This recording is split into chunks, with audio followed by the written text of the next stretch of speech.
want to use AI in your company. Then, data transformation isn't optional. It is the foundation. Without it, your AI is eating garbage and calling it a meal. So, what is data transformation exactly? It is the process of converting your raw data, messy, scattered, inconsistent, into a clean, usable format that AI can actually work with. Here is what that process looks like. Step 1. Collection. You pull data from all your sources: CRM, ERP, spreadsheets, APIs. Step 2. Cleaning. You remove duplicates, fix errors, handle missing values. Step 3.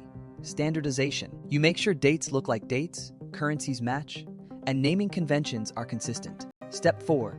Activation. Now your data is ready to feed AI models, dashboards, and automation. Why does this matter? Because AI fails without clean data. You can have the best model in the world, but if your data is full of errors and inconsistencies, the output will be useless.